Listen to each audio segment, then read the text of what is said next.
Assalamualaikum warahmatullahi wabarakatuh. Perkenalkan, nama saya Setia Wariningsih, NIM B72218085, Prodi Pengembangan Masyarakat Islam, Fakultas Dakwah dan Komunikasi, UIN Sunan Ampel, Surabaya.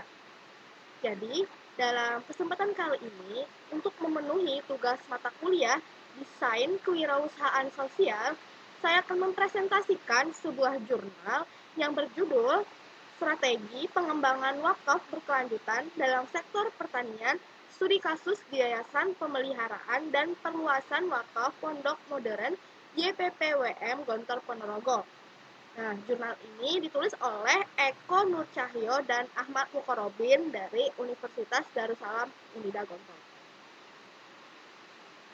Nah, dalam presentasi kali ini saya akan membahas menjadi 6 pokok pembahasan.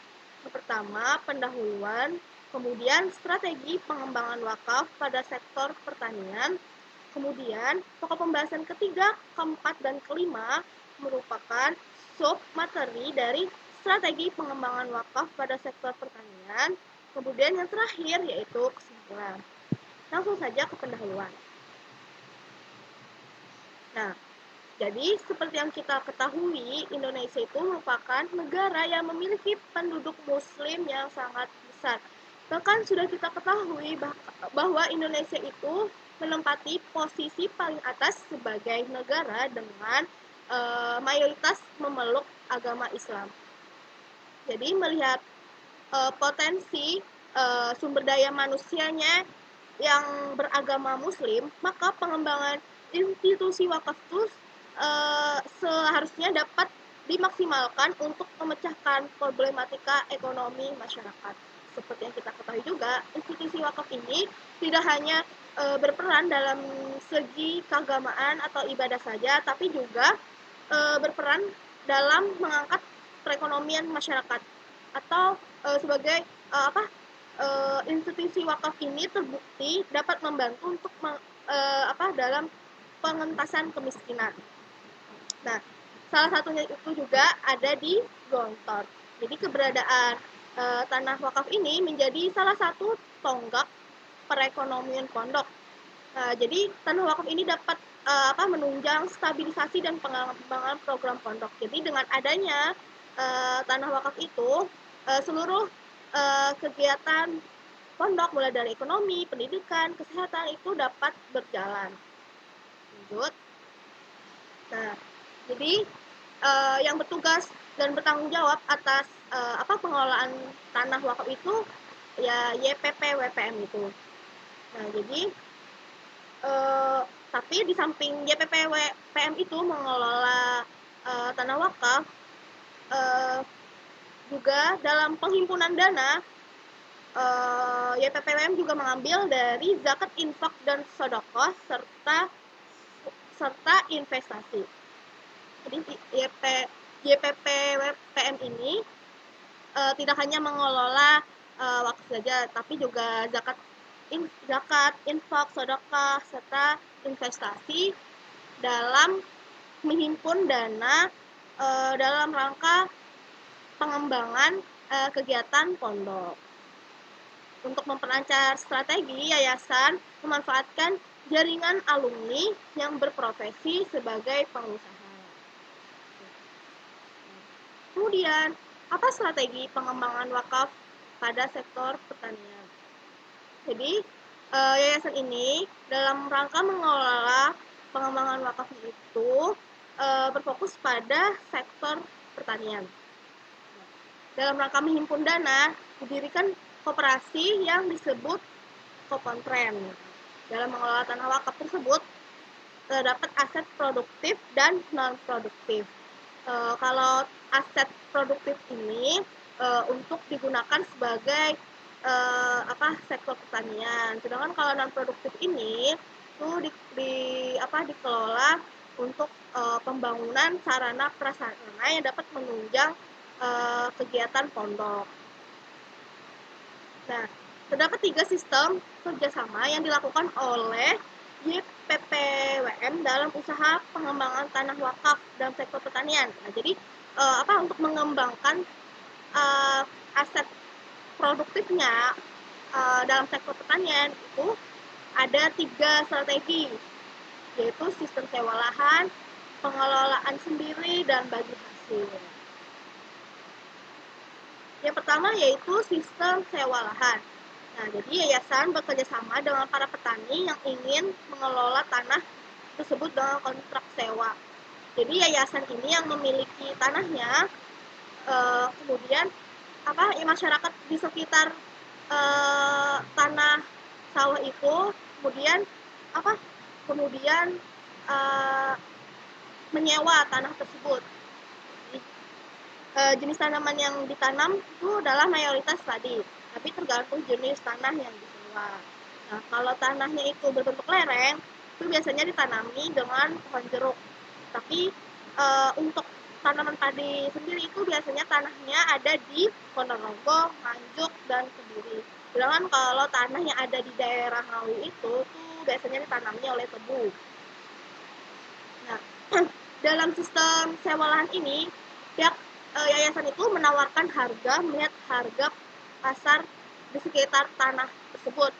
Tapi harga yang ditawarkan yayasan ini termasuk harga yang paling murah dibandingkan harga sewa tanah lainnya, tapi tetap tidak merusak harga pasar di sana. Hal ini bertujuan untuk membantu penyewa yang kurang mampu. Jadi bagi penyewa-penyewa yang mungkin tidak bisa menyewa tanah dengan harga yang tinggi, yayasan ini memberikan tawaran untuk mengelola tanah yayasan itu agar dikelola oleh penyewa yang kurang mampu tadi. Kemudian setelah terjadi kesepakatan antara yayasan dengan penyewa tadi, maka yayasan itu langsung menerima hasil sewa dari harga kesepakatannya tadi. Kemudian jika penyewa ingin memperpanjang waktu sewa lahan, maka itu bisa dilakukan setahun kemudian. Kemudian hasil sewanya tadi itu digunakan untuk kesejahteraan umat dan pengembangan pondok yang seperti sudah saya jelaskan tadi, untuk pengembangan sarana prasarana pondok, baik itu untuk yang pendidikan, ekonomi, maupun kesehatan di pondok. Lanjut, kemudian pengelolaan sendiri. Nah, jadi selain ada sistem sewa lahan, ada juga tanah wakaf yang dikelola sendiri oleh yayasan. Nah, biasanya tanahnya itu ditanami pohon durian yang berada di Trenggalek dan kebun sawit di daerah Jambi. Sedangkan tanah yang berada di dekat pondok ditanami padi. Karena tanahnya ini tersebar di daerah mana-mana, maka di setiap daerah itu ada orang yang mengawasi dan mengontrol, yang mana setiap bulannya itu yang bertugas di tiap tanah-tanah wakaf tadi melaporkan kepada yayasan pusat tentang hasil keuangan dan kebutuhan operasional. Jadi hasil tanaman tersebut sama seperti sebelumnya itu dikelola untuk mengembangkan dan meluaskan pondok. Kemudian yang terakhir yaitu sistem bagi hasil. Nah, untuk pengembangan tanah wakaf dengan sistem bagi hasil, mayoritas tanah yang berbentuk sawah yang berada di Ngawi. Yayasan bekerja sama dengan masyarakat sekitar untuk mengelolanya. Nah, jadi pihak yayasan itu yang menyediakan tanah, mulai dari tanahnya, bibitnya, peralatan-peralatan pertaniannya, pengairannya, itu semua disediakan yayasannya. Lalu masyarakat di sekitar lahan tersebut hanya sebagai penggarap. Lalu sistem bagi hasilnya itu yaitu 50% untuk penggarap sawah dan 50% untuk disumbangkan kepada pondok untuk perluasan dalam pengembangan dan pembelajaran pondok. Nah, kemudian sumbangan tersebut selanjutnya akan dikelola oleh yayasan untuk keperluan maslahat umat seperti pendidikan, kesehatan, dan ekonomi di pondok pondok.